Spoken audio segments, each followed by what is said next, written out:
Good afternoon everyone.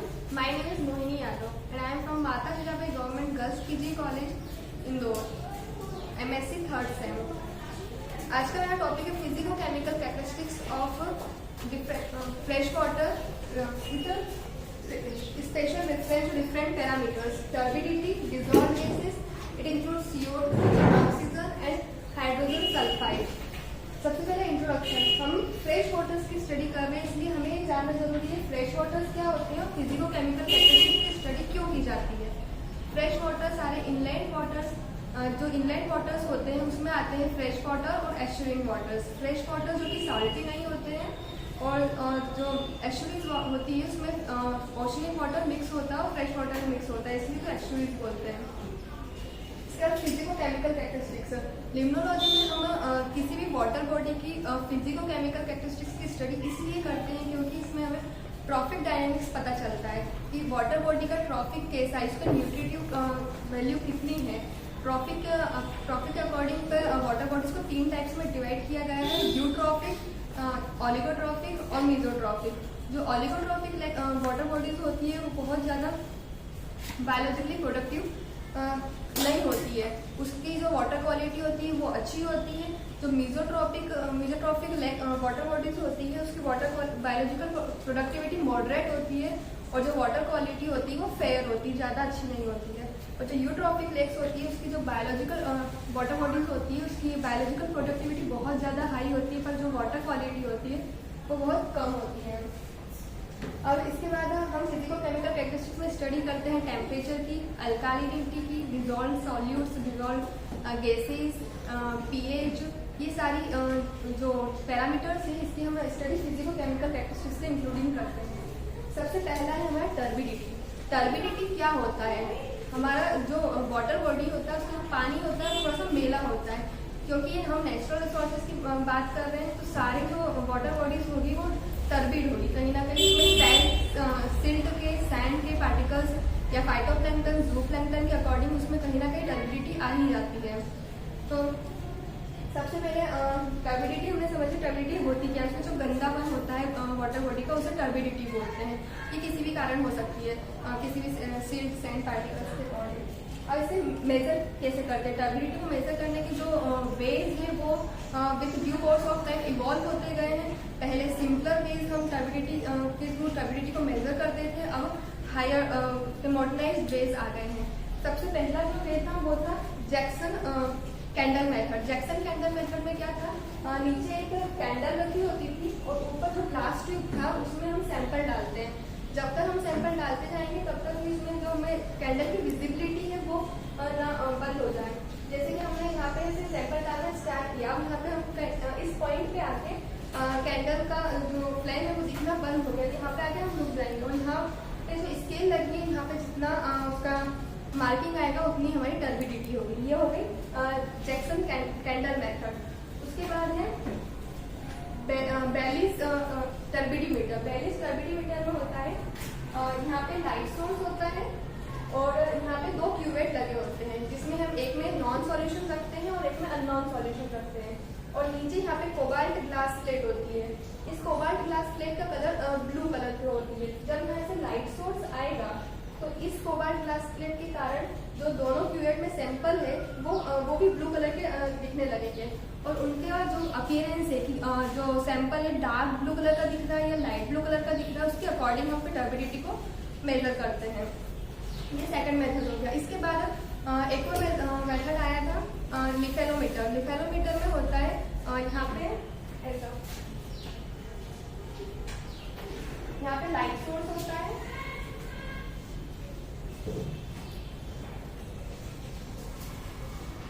यहाँ पे sample होता है और यहाँ पे विथ 90 डिग्री यहाँ पे एक फोटोमीटर होता है, उसके साइड में एक फोटोमीटर, उसके साइड में एक और फोटोमीटर, 3 फोटोमीटर होते हैं। इससे मेजर करते हैं जब यहाँ से लाइट आई सैंपल में कुछ लाइट स्कैटर हो गई, कुछ ट्रांसमिट हो गई और 90 डिग्री पे जो लाइट गई यहाँ पर हम टर्बिडिटी मेजर करते हैं, बाकी लाइट्स को नहीं मेजर करेंगे। ये इसके 3 मेथड्स हो। और अभी जो मॉडर्नाइज्ड वे है वो डायरेक्ट हम यहाँ पर सैंपल ले रहे हैं लैब मेथड से ये सारी टर्बिडिटी को मेजर करने की, पर अभी जो हम डायरेक्ट जो वाटर बॉडी है वहाँ पर इंस्ट्रूमेंट लगाते हैं सोर्स जाता है उसमें मार्किंग आ जाती है टर्बिडिटी कितना है उस इंस्ट्रूमेंट के थ्रू। इसको मेजर करने की कुछ यूनिट्स है, अलग अलग यूनिट्स यूज की जाती है, जैसे कि NTU, JTU और FTU, निफेलोमीटर, टर्बिडिटी यूनिट और जैक्सन टर्बिडिटी यूनिट और फॉर्मेजिन टर्बिडिटी यूनिट, ये 3 यूनिट इसके लिए यूज की जाती हैं। और ये हो गई यूनिट्स की बात। अब यहाँ पे हम बात करेंगे डिजॉल्व गैसेस। डिजॉल्व गैसेस क्या होती है? जो गैसेस एटमॉस्फेयर के थ्रू या दूसरे किसी एनिमल्स या प्लांट्स के थ्रू वाटर में डिजॉल्व हो गई है उसे हम डिजॉल्व गैसेस बोलते हैं। इनकी सॉल्युबिलिटी अलग अलग तरीके से डिपेंड करती है, जैसे कि हम टेम्परेचर बढ़ाएंगे तो इनकी सॉल्युबिलिटी क्या हो जाएगी, कम होती जाएगी। साथ ही साथ डिजॉल्व सॉल्ट यदि बढ़ेगा तो सॉल्युबिलिटी कम होगी। ड्राई गैस जितनी ज्यादा रहेगी उतनी ज्यादा इसकी सॉल्युबिलिटी रहेगी। और वेव एक्शन जितना ज्यादा, जैसे कि एक वाटर बॉडी है उसमें वेव एक्शन बहुत ज्यादा हो रहा है, तो मान लो एयर में कोई गैस है, ऑक्सीजन, कार्बन डाइऑक्साइड या कोई सी गैस हो सकती है, तो वो उसमें वाटर में ज्यादा जल्दी मिक्सअप होगी। उसके बाद हम सबसे पहले यहाँ पे बात करेंगे ऑक्सीजन की। ऑक्सीजन का मेन सोर्स क्या है? ऑक्सीजन वाटर बॉडी में आता कहाँ से है? सबसे 2 सोर्स इसके मेन है। सबसे फर्स्ट सोर्स तो ये कि ये एटमॉस्फेयर के थ्रू, सरफेस के डिफ्यूजन के थ्रू वाटर बॉडी में एंटर करता है। और दूसरा इसका मेन सोर्स है जो एनिमल्स है, जो प्लांट्स है, फोटोसिंथेसिस के थ्रू ऑक्सीजन प्रोड्यूस करते हैं। ये 2 इसके सोर्सेज हो गए जो क्लोरोफिलस प्लांट्स होते हैं वो। इसके बाद इसके कॉजेज ऑफ रिडक्शन क्या है?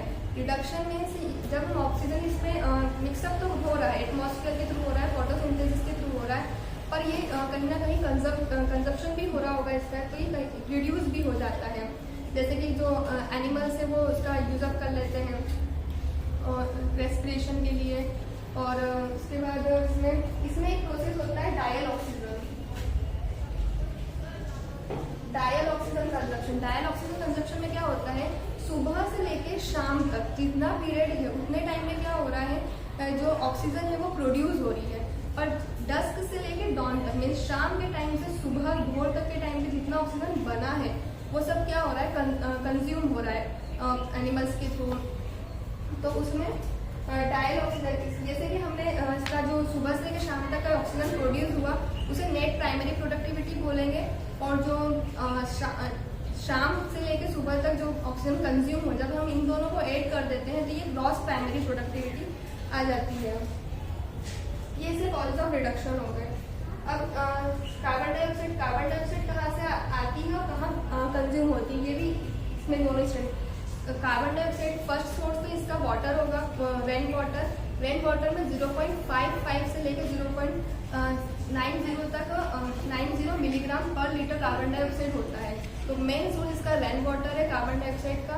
उसका दूसरा सोर्स है एटमॉस्फेयर से जैसे ऑक्सीजन बन रहा था वैसे ये आ रहा है कार्बन डाइऑक्साइड भी। और इसका थर्ड सोर्स है जो रेस्पिरेशन कर रहे हैं एनिमल्स, एक्वेटिक एनिमल्स जो रेस्पिरेशन कर रहे हैं उसके थ्रू जो कार्बन डाइऑक्साइड रिलीज हो रहा है वो उसका थर्ड सोर्स है। उसके बाद कार्बन डाइऑक्साइड का रिडक्शन फोटोसिंथेसिस में हो रहा है, कार्बोनेट्स के बनने में हो रहा है। एक प्रोसेस होती है जिसमें कि माल फॉर्मेशन बोलते हैं, जिसमें MARL माल फॉर्मिंग में क्या होता है, जो एल्गी होते हैं, वेलिस्नेरिया, ये सब एल्गी जो होते हैं एक प्रोसेस करते हैं जिसमें जो इनऑर्गेनिक सब्सटेंस, इनऑर्गेनिक मटेरियल्स होते हैं वो कार्बोनेट्स, फॉस्फेट्स, नाइट्रेट्स इनमें कन्वर्ट होते हैं। तो उसमें कार्बन डाइऑक्साइड का कंजप्शन सबसे ज़्यादा होता है। उसके बाद हाइड्रोजन सल्फाइड एक ऐसी गैस है जो कि वाटर में बहुत जल्दी डिजॉल्व हो जाती है। और ये सबसे ज़्यादा नीचे वाली जो लेयर होती है लिम्नेटिक, लिटोरल और प्रोफंडल जोन में सबसे ज्यादा हाइड्रोजन सल्फाइड पाई जाती है। हाइड्रोजन सल्फाइड क्या करता है, जो हमारी बॉडी में रेस्पिरेशन होता है उसमें जो ऑक्सीडेज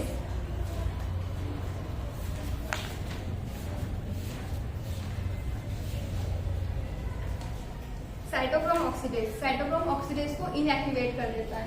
हाइड्रोजन सल्फाइड रेस्पिरेशन के प्रोसेस में जो साइटोक्रोम ऑक्सीडेज एंजाइम यूज होता है उसको इनएक्टिवेट कर देता है, जिससे कि जो एनिमल्स हैं उनकी डेथ हो जाती है। इस वजह से हाइड्रोजन सल्फाइड को बहुत ज़्यादा हार्मफुल भी माना जाता है एक्वेटिक ऑर्गेनिजम्स के लिए। बस that's it about. Thank you.